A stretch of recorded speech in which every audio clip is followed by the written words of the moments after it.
misal gue Fadlizon, lu Prabowo. Iya. Kan Komisi 1, Menhan, Fadlizon Komisi 1. Berani nggak lo ngeritik Prabowo depan umum?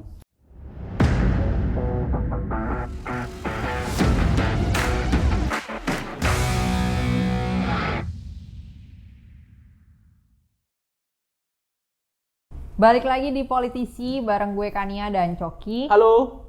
Bersama dengan narsum kita, Hai. Valdo Maldini. Valdo Maldini. Siap. Udah sempat mampir sebelumnya? Sudah sempat mampir sebelumnya dan ada lagi di episode selanjutnya. Datang lagi dengan baju yang sama. Datang lagi dengan baju yang sama dan buat teman-teman. Kita janjian sih, biar nggak ganti baju. Betul. Dan buat teman-teman yang berpikir bahwa ini kita syuting di hari yang sama, Anda benar ya. Kita syuting langsung 2 episode. Ya udah pada ngerti lah. Iya. Anyway, di konten politisi ini basically kita selalu mengundang para politisi yang mau, yang sempat dan ada waktu juga. Yang kesurupan nggak ya? Enggak dong. Nggak kayak lu yang kesurupan gitu-gitu nggak ya? Karena kalau politisi yang kesurupan lagi bikin kebijakan. Jadi tidak ada di sini. Karena itu jokes ya, tolong itu jokes. Ini maksud gua kita mengundang politisi yang mau dan sempat yang punya waktu untuk ya menjawab pertanyaan-pertanyaan yang mungkin nggak biasa ditanyain di tempat lain gitu. Iya. Iya. Ini pertanyaannya aneh-aneh sih di sini. Iya, Harus gua akui sih. Tapi memang itu adalah mungkin keresahan beberapa teman-teman yang mungkin tidak sempat atau mungkin dalam hidupnya jarang ketemu politisi langsung gitu. Ya. Jadi mungkin kita akan langsung tanya. Bisa nggak sih kita buka pertanyaan mungkin untuk next episode? Oh, boleh banget. Iya. Gua bakal nanya sih. Oh, boleh, silakan. Kalau misalnya lo ada yang ingin lo tanyakan apapun tentang politisi, mungkin kita akan kurasi ya. Iya, Nah, kita langsung taruh aja di komen. taruh aja di komen. Oke, Valdo, kita akan bertanya sesuatu yang fundamental, yang basic mengenai wakil rakyat. Wakil rakyat ini kan dipilih. Betul. Nah, kalau kita memperlakukan wakil rakyat sebagai profesi, misalnya let's say ada CEO, dan CEO ini selama 5 tahun ini dia tidak perform. Atau jangan sampai 5 tahun, dia di tahun pertama, di tahun kedua dia tidak perform. Dia pasti dicopot tuh. Karena ya dia Sama tidak pemilik perform. saham ya. Sama Dia pemilik UPS luar biasa. Betul. Yoi. Dia dipecat, dicopot atau apalah istilahnya setiap di perusahaan beda-beda. Betul. Nah, kalau wakil rakyat, dia sudah dipilih oleh rakyat. Ini pertanggungjawabannya pada saat misalnya dalam perjalanan dia menyelesaikan tugasnya. Let's say baru setahun atau 2 tahun dia tidak perform. Bisa dipecat nggak sama rakyat yang memilih dia? Nggak bisa. Yang bisa mecat dia tuh ketua partainya. Oh ya? Oh iya dong. Bahkan kalau dia perform pun dipecat sama ketua partai juga bisa. Jadi berarti ini pertanyaannya tidak masalah perform atau tidak perform. Dia bisa dipecat, tapi yang pecat tuh bukan. Nggak bisa. Berarti Konstituen nggak dari bisa. petisi, dari nggak ada cara gitu untuk. Ada beberapa kejadian sih bos. Jadi kayak Bang Fahri Hamzah lah ya, yang Iya, paling terbaru tuh. Dia mau dipecat sama PKS, ya kan? Tapi ya dia fight di persidangan menang, Pak. Dia nuntut PKS 30 miliar kayak. Udah dibayar belum ya? Kayaknya belum deh. Iya, Kemana 30 miliar? Jadi mana belum Bang Fahri? Belum Ditanyain kayaknya deh. tuh. Nah itu Di Bang WhatsApp Fahri dulu. contoh orang yang berusaha. Gue tuh dipilih rakyat. Oke. Lo partai nggak bisa mencat gua. Oke. Ada kejadian Mulan Jamilah, ya kan? Ya. Suaranya nggak cukup, Ya. calonnya menang dipecat sama Pak Prabowo. Iya. Dia yang masuk. Oke. Mulan Jamilah. Iya. Ada kejadian begitu. Oh, Nah, terjadi tuh ya. iya, jadinya agak ini ya. Kita kalau ngomongin check and balance gitu ya. Kalau seandainya misal gue Fadlizon, lu Prabowo. Iya. Kan Komisi 1, Menhan, Fadlizon Komisi 1. Berani nggak lo ngeritik Prabowo depan umum? Of course enggak lah. Enggak lah gitu, Iya, ya kan? Iya. Ya, gimana? Nggak ada check dan nggak ada balance ini gitu loh. Ya kan? Karena kita juga tenggang rasa lah, inilah secara etik lah gitu. Kalaupun ngasih masukan tuh di belakang. Jadi nggak bisa kita ngelihat pertarungan perbedaan pandangan antara Pak Prabowo sebagai Menteri Pertahanan dan Komisi 1 Bang Fadlizon. Atau misalnya Pak Joni Plate dari Nasdem, ada Farhan sebagai anggota DPR dari Nasdem Komisi 1. Nggak bisa, Bos. Oke. Ya, jadi parlemen Ya. menurut gua DPR yang wakil rakyat tadi yang lo sampein berdua ya nggak kuat-kuat amat sih. Iya kan? Kalau macam-macam aja ada contoh Dokter Lipka Ciptaning. Dia ngomongin nolak vaksin. Ya. Sebelumnya di Komisi Kesehatan mulu sejak kepilih. Sekarang jadi komisi energi, komisi 7. Iya kan? Dokter disuruh ngurus bensin gitu. Berarti konsepnya mungkin gini ya, kan ketua partai itu punya kekuasaan untuk melakukan hal Kayak seperti dewa. ini. Kayak dewa.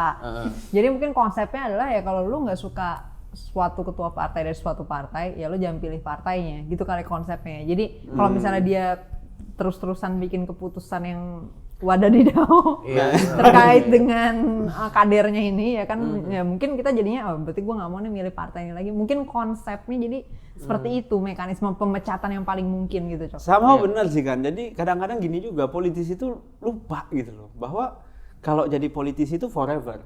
Jadi pejabat publik 5 tahun. Max kalau kepilih ya. Ya kan? Nah, kadang-kadang tuh politisi banyak yang pengen jadi pejabat publik. Gitu kan? Padahal kan posisi pejabat publik ini kan ya cuma 5 tahun. Legacy apa yang akan lo bikin dalam periode 5 tahun lo jadi menteri, 5 tahun lo jadi anggota DPR. Tapi jadi politisi selama lo pegang KTA-nya seumur hidup. Nah, jadi menurut gue politisinya juga harus paham ini.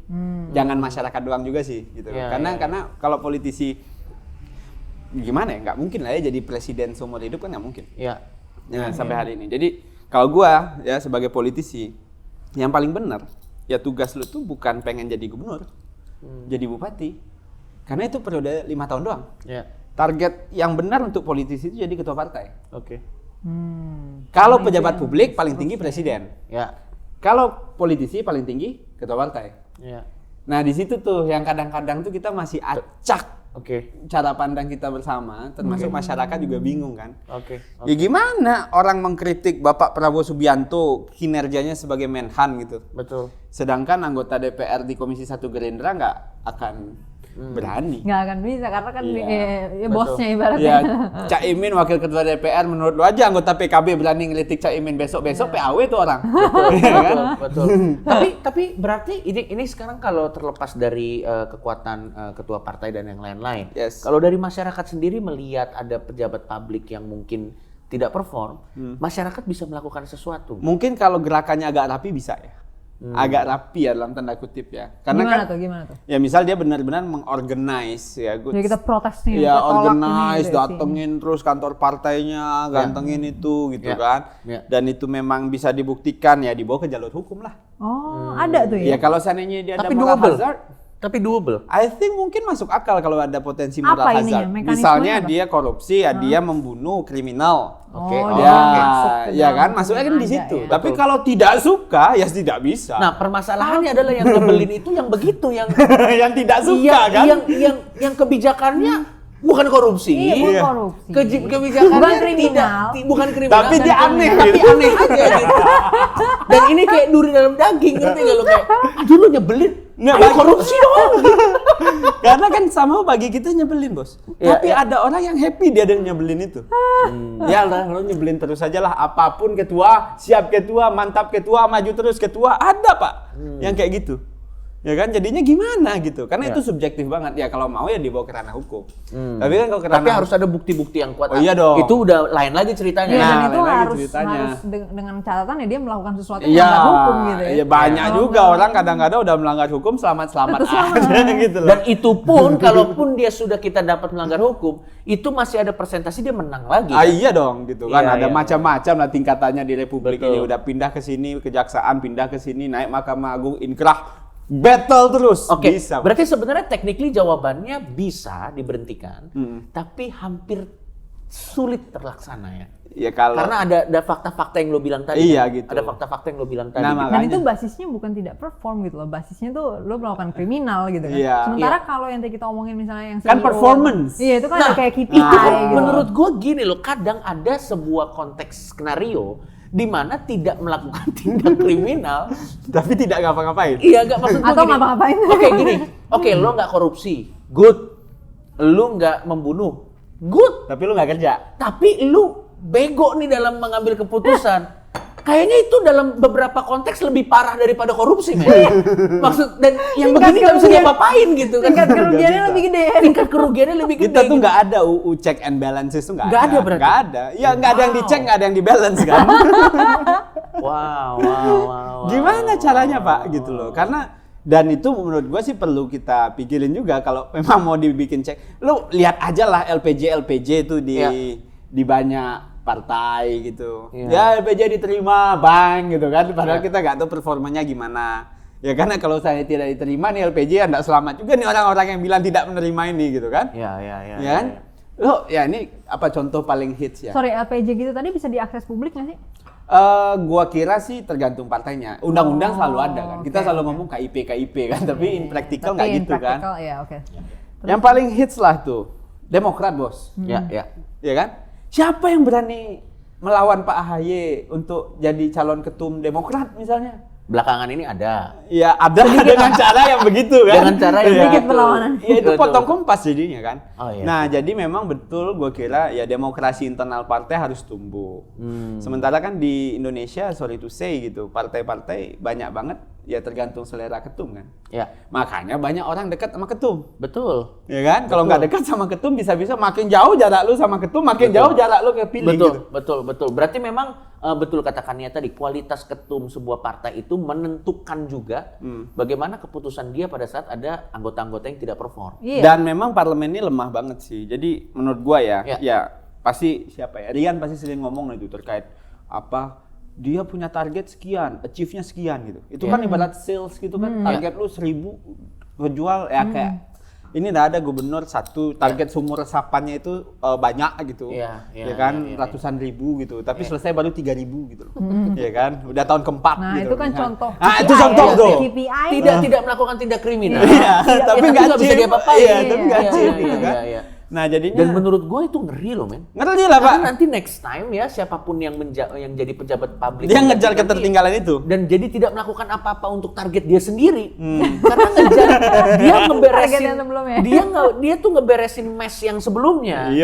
Padahal dia sendiri kan juga punya target yang harus dia kejar untuk ya dia juga harus mempertanggungjawabkan target-target tertentu dari Pak Presiden atau apapun itu kan. Tapi dia kerjaannya jadi berarti memang ada bahkan satu presiden yang mencoba ingin membubarkan parlemen jatuh setelah itu. Namanya Gus Dur.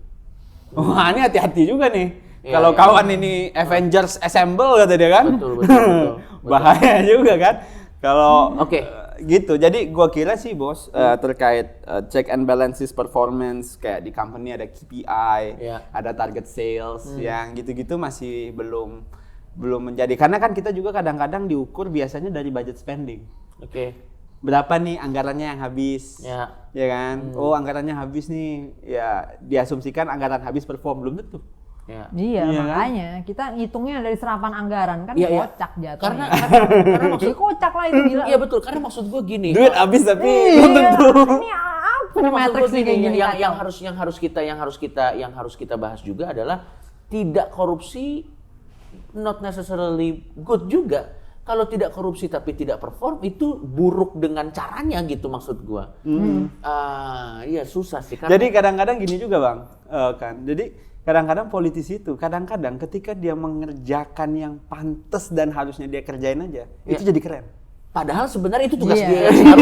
Iya kayak waktu itu tuh waktu yang pertama banget gue tuh sering juga dengerin yang Ahok waktu itu misalnya ngebersihin gorong-gorong atau apa, gue mikir kayak sebenarnya kan itu tugas dia kan. Iya lo kayak kenapa gue harus muji-muji dia ngelakuin kerjaannya gitu. Berarti memang setelah kita mengetahui bahwa tidak ada check and balance tadi, berarti memang yang bisa kita lakukan supaya kita tidak makan ati, apalagi itu 5 tahun kan waktu yang panjang ya.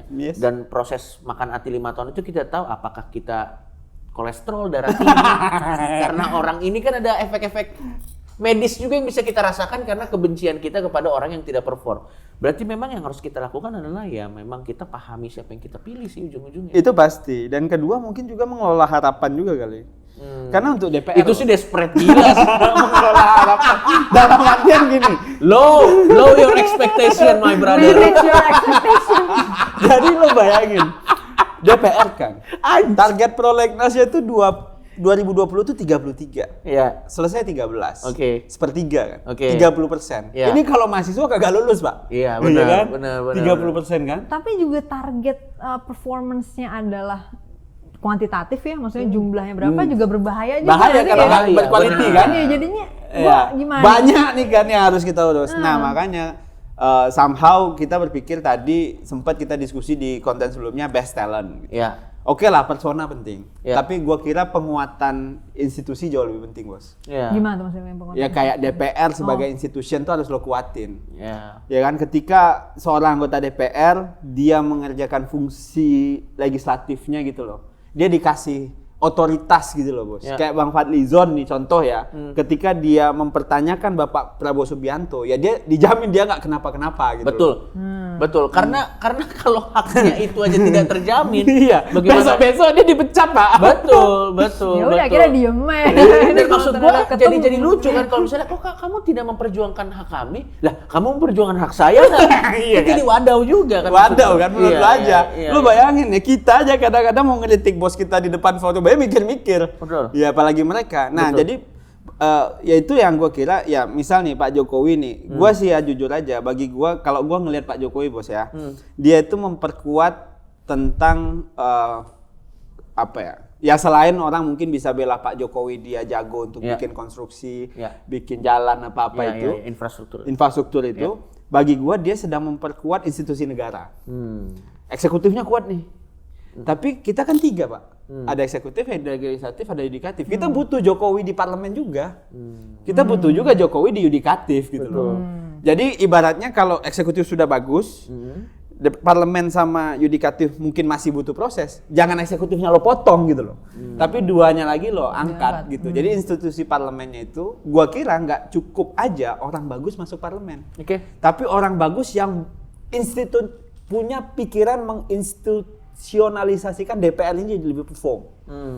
Karena kalau gua yakin ya bos ya, gua nggak percaya anggota DPR itu nggak jago.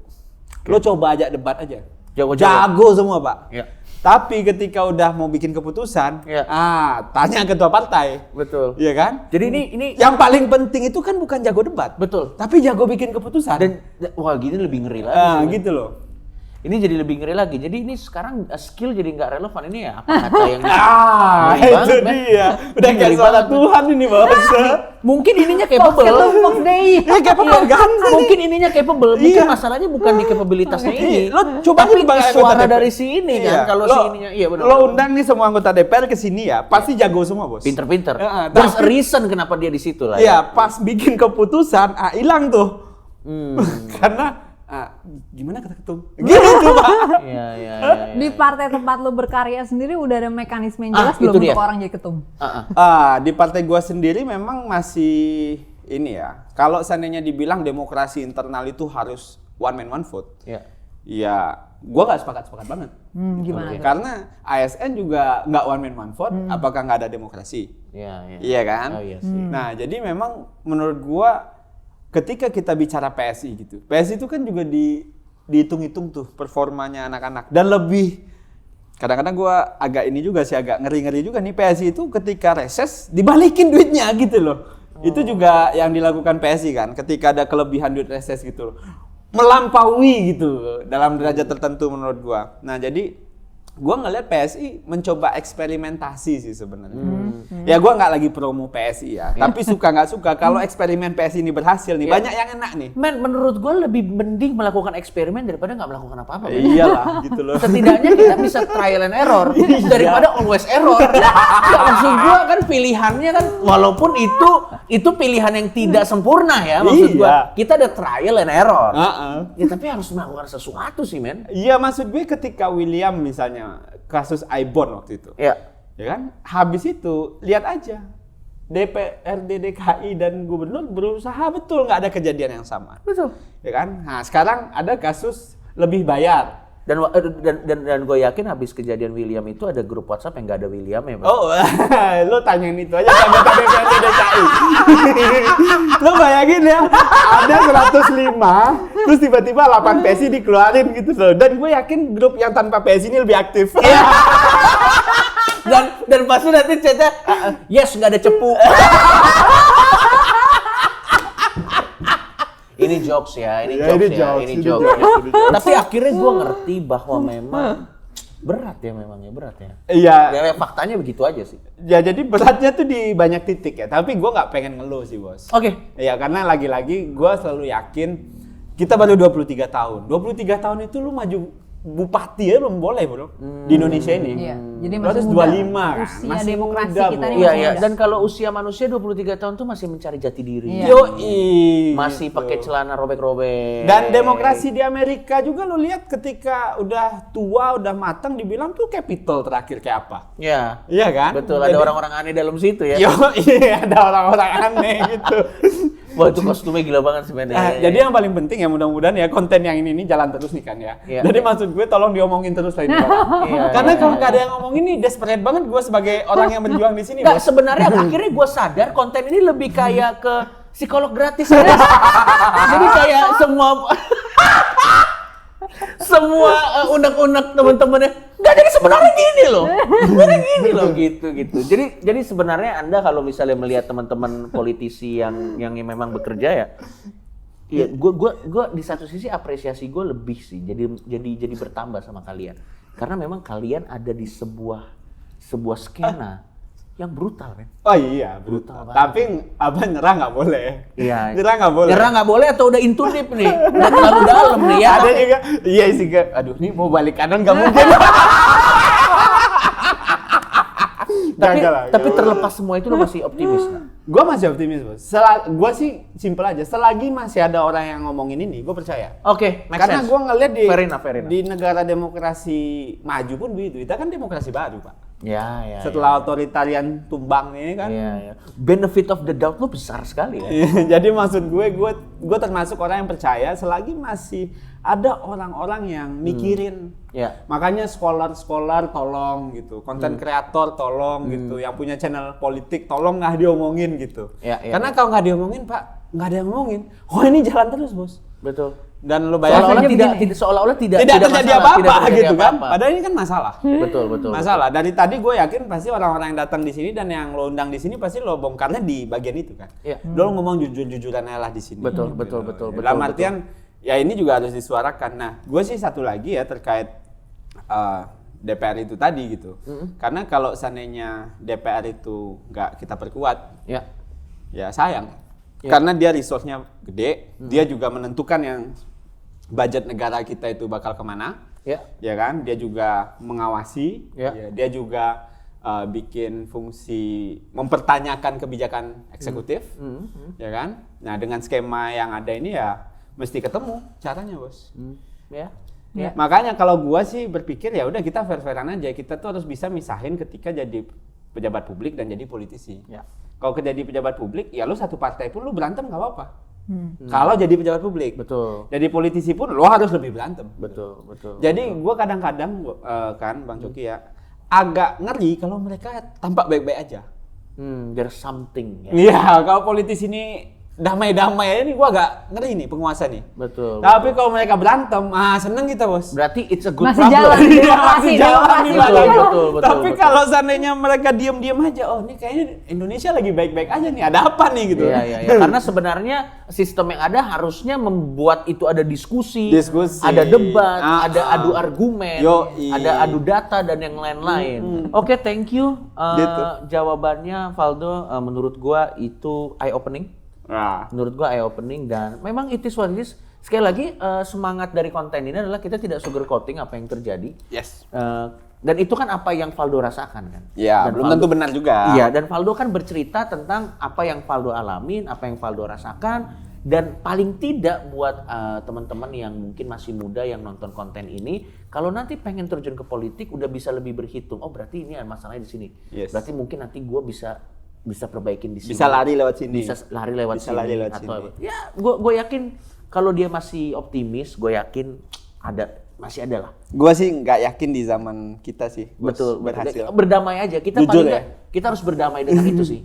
Lo tau gak sih di kalangan netizen orang-orang tuh banyak yang suka bikin kepanjangan dari NKRI berubah-berubah macam-macam ya. Hari ini gue rasa terkonfirmasi nih salah satu nih. Yang NKRI ternyata Negara Ketum Republik Indonesia ya. Ternyata ya. Itu ternyata yang paling pas untuk dijadikan kepanjangan dari NKRI. Oke siap. Betul. Thank you Valdo waktunya. Ketum. Siap Tum. Mantap Tum. Dan mungkin buat teman-teman politisi lainnya nanti akan kita undang. Mungkin nanti silakan aja datang, silakan berbicara sebebas-bebasnya. Enggak, silakan berbicara sebebas-bebasnya, ceritakan apa pengalaman pribadi, opini atau apapun ya, karena terlepas dari itu bisa berubah atau tidak, setidaknya ada stress relief. Tadi di episode pertama aja, episode perdana, Rian Ernest dari sini agak cerah mukanya. Terus langsung bisa nyemil-nyemil dia. Minimal dia tumpahin di sini. Bener-bener tuh. Kayaknya ini lebih kayak sesi psikiater. Thank you. Iya, thank you semua yang udah nonton. Sampai ketemu di episode politisi berikutnya.